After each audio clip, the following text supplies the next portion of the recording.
So welcome to our next online class. So we discussed regarding last class. We discussed regarding the states of different states of matter. So on that we discussed about what are the different states are solid, liquid, and gas. What are the properties of the matter in solid case, in liquid case, and gas that we already discussed. That solid have definite shape and volume and mass, whereas liquid have definite volume and mass. Gases have only definite mass. So this is the basic difference. Then we are also discussed about what the kinetic energy of the particles, then force of attraction between the particles, what is the spaces between the particles. All these are discussed. Now you tell me, can the matter change its state? Yes, tell me. Can the matter change its state? Best example is your water.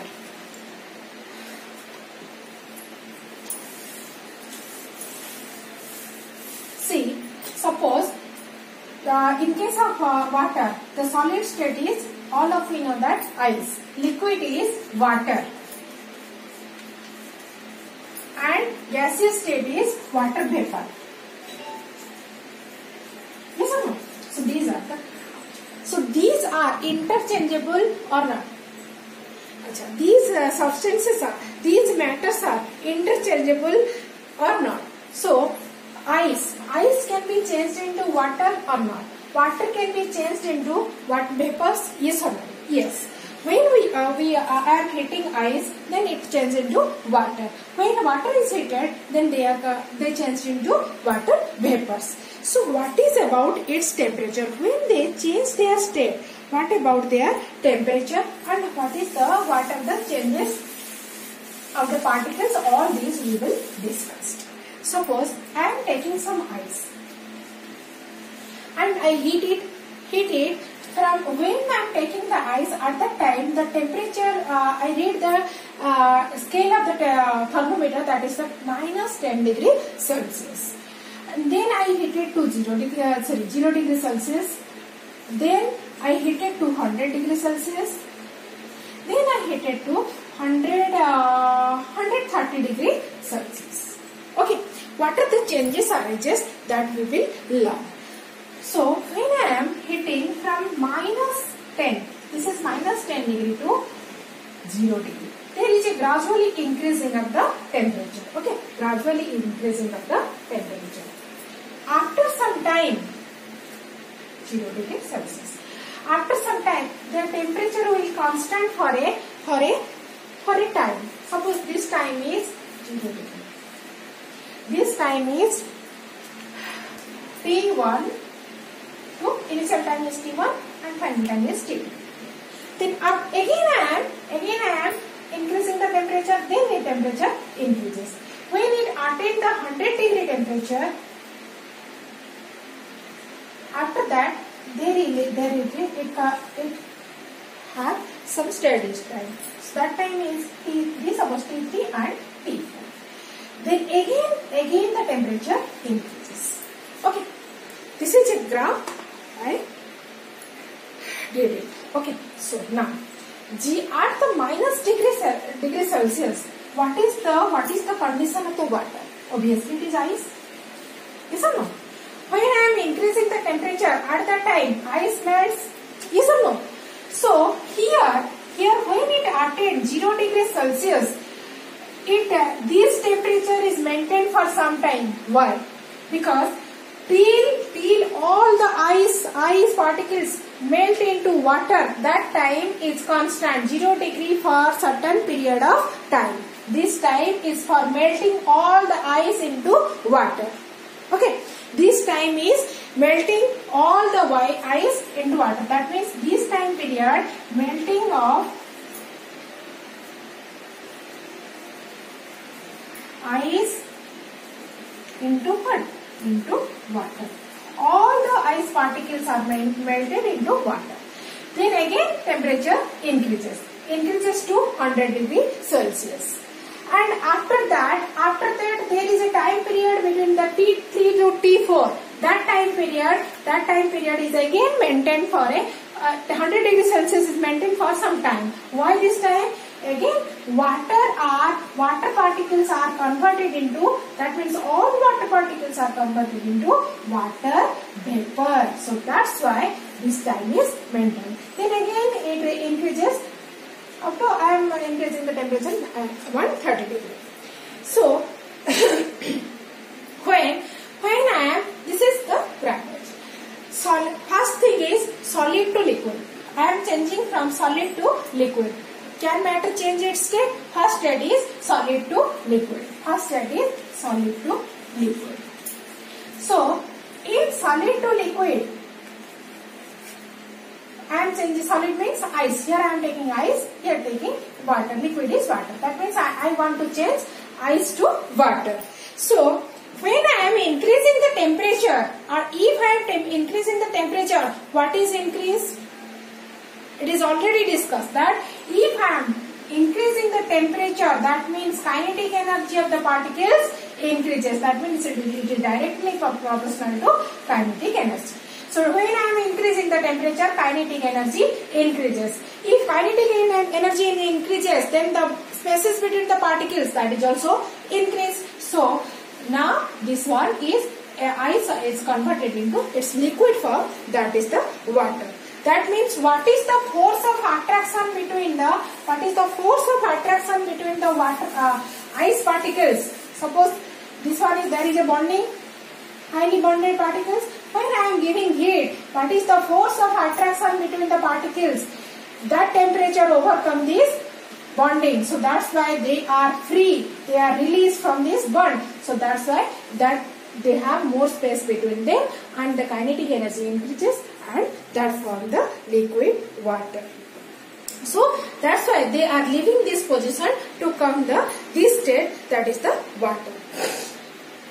So that's why, so now solid changes its state to liquid. That means here I am taking ice, changes into water. So solid changes into liquid. So the solid changes into liquid, that phase is called as the fusion. Solid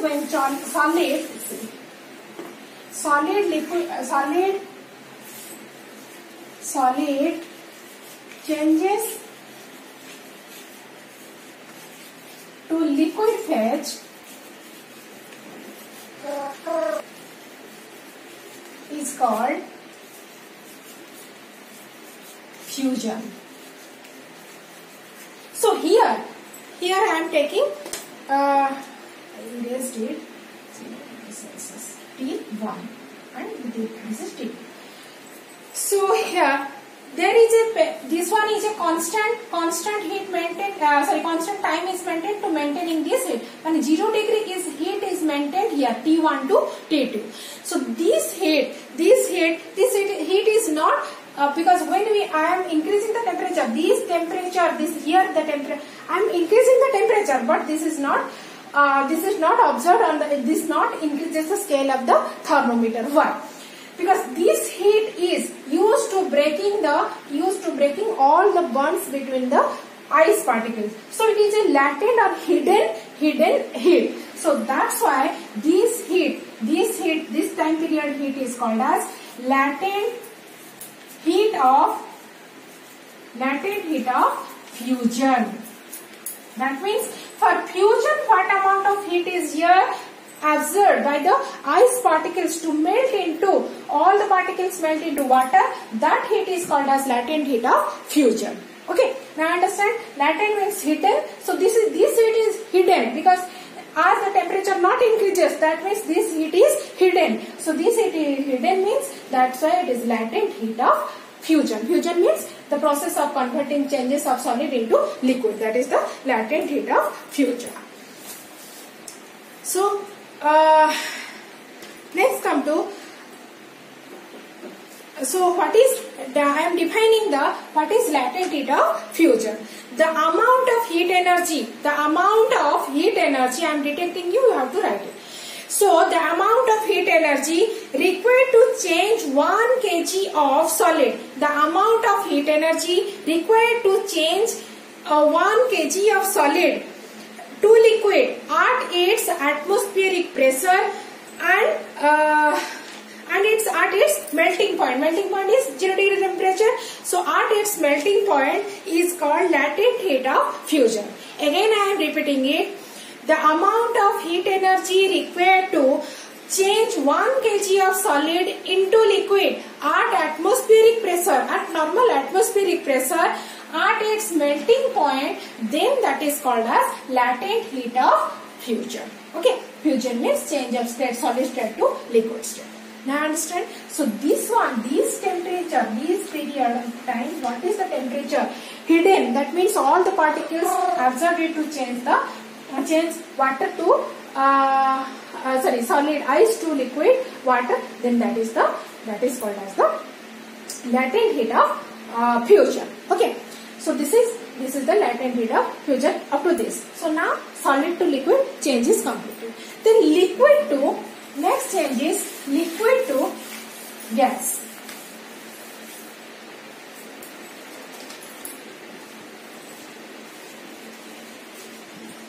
Next here T1, T2. Now I am coming to T3, T4. Here 100 degree Celsius. So liquid to gas. Next change. Gas means vapor. Water vapor. Okay. So now. So here at the level of, when there is 0 degree temperature, when it is latent, it attains the maximum range of latent heat of fusion. After that, again temperature increases. At the level of 100 degree Celsius, the temperature at the level of 100 degree Celsius, the T1 to T3 to T4 time period, again the level of temperature is constant. Why? Because this amount of heat is absorbed by the water particles to convert all the water particles into water vapor. This heat is used to convert all the water particles, that is the liquid, into gases, that is the vapor. Then that heat is hidden. That heat is hidden to convert all the particles into gas or the vapor. As this is the hidden heat, so it is called as latent heat. Latent heat of what? Water are converted into vapor. That process is called as vaporization. So this is called as latent heat of vaporization. The heat which is the amount of heat energy required to change liquid to gas at atmospheric temperature at its, here I am telling melting point, here this is the boiling point, at its boiling point, then that is called as latent heat of vaporization. Again I am repeating, the amount of heat is required to change liquid to gas at its atmospheric pressure at its boiling point, then that is called as latent heat of vaporization. So this is changes of gas to liquid to gas. Again I am changing that solid to gas. Some substances are directly changed solid to gas. Solid to gas. All of you using naphthalene balls to preserve your clothes or to preserve your or protect your clothes from the small insects, that is the naphthalene balls, that is camphor ball there. So that one is so these are the naphthalene balls. When you keep the naphthalene balls, after some days there is no residue, it is evaporated. It is not. You do not see any part of the naphthalene ball. That means these are called as, when the solid converted into gas directly, then that means that sublimates. That process is called as sublimation. Okay. That process is called as sublimation. When these solid particles directly converted into gas, that means it sublimates. That process is called as sublimation. Best example is your ammonium chloride. That is ammonium chloride. I am putting some ammonium chloride. Here I am putting some ammonium chloride. and covered it with a funnel, and here I put some curtain, and when I am hitting it directly converted into gas. As this part is cooler, they are attached on this side. Okay. So suppose I am using some color gas. So this one is the, suppose this one is the ammonium chloride NH4Cl. Then when I am hitting it, they are attached on this part because this part is cooling, so that and it is directly converted into gas. So this process is called as the sublimation. So so in case of effects of changes here, what is the effect of pressure? So in case of gases, when we are I am converting gas to liquid, backward gas to liquid, at that time I have to give more pressure so that they are combined with each other, they form the liquid. When I am converting liquid to gas, liquid to solid, then also I have to give some pressure. So solid carbon dioxide, that is popularly known as dry ice. When I heat it, then it is sublimate. That means it directly form into gases. So dry ice started. This is also under pressure, not heated, under pressure. So when dry ice is under pressure, it also directly converted into solid dry ice converted into gases. That is the carbon dioxide. Same thing when CNG, compressed natural gas, when it is under high pressure, then it converted into liquefied gas. Okay. So this is all about the conversion of the particles. So I am drawing one picture, that is what is the processes of conversion, solid, liquid and gas. What are the processes involved in the conversion of solid, liquid and gas, conversion of. Okay. So see here, suppose solid, this one is liquid, this one is gas. So we know that when solid is converted into liquid, that is the, what is that? When solid is converted into liquid, that process is called as that is the fusion. Okay. Then when liquid is converted into gas, that is the vaporization.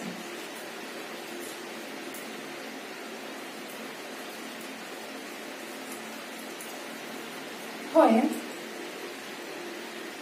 gas is converted to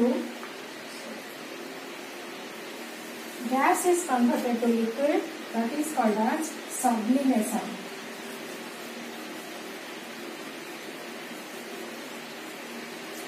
Yeah, both the processes are same. So when solid is again converted into gas, that is also sublimation.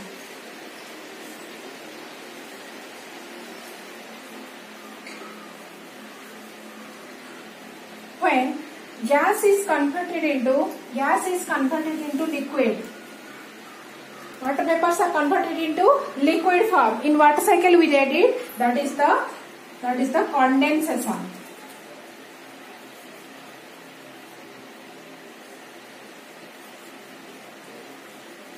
When liquid is converted into solid, then again that is called as, but liquid is converted into solid, that is the solidification.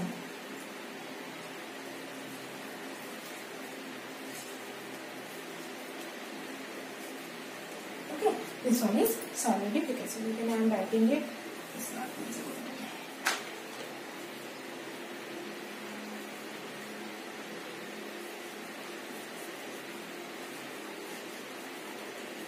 So see, when solid is converted into or changes, the solid state is changed into liquid state, that process is called as fusion. When liquid is converted into gas, liquid state is converted into gaseous state, that process is called as vaporization.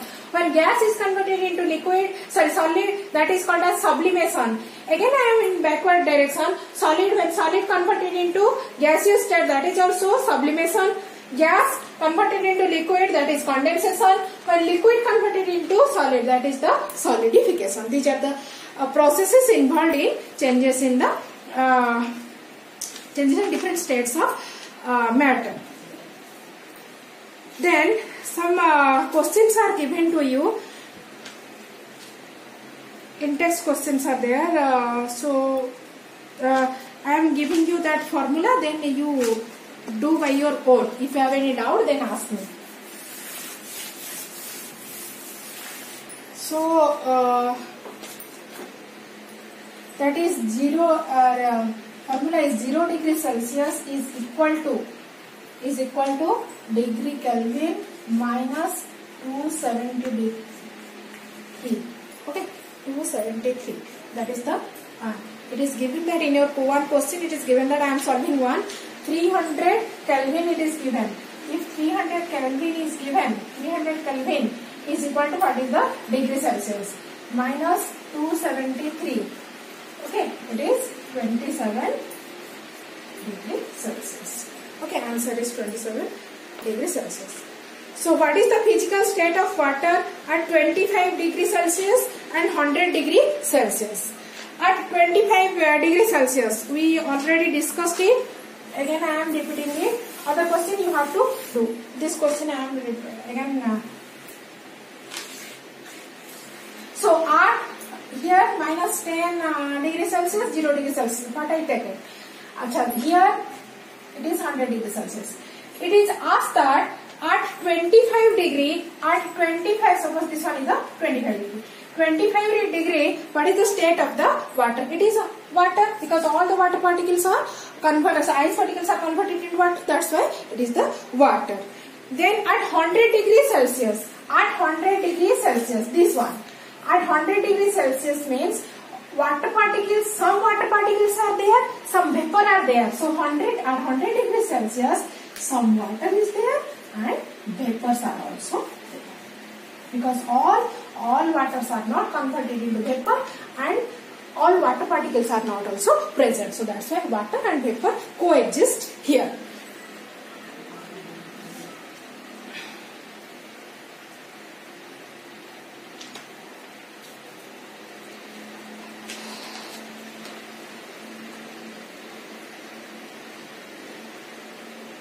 Achha, another question is asked, suggest a method to liquefy atmospheric gas. So that means we have to change the atmospheric gas into liquid form. So we have to if we less the kinetic energy of the particle, then these are ultimately the spaces between the particles also reduce. So by lowering the temperature, that means you have to, when you are reducing the kinetic energy, that means you have to lower the temperature. Like water is converted into solid form.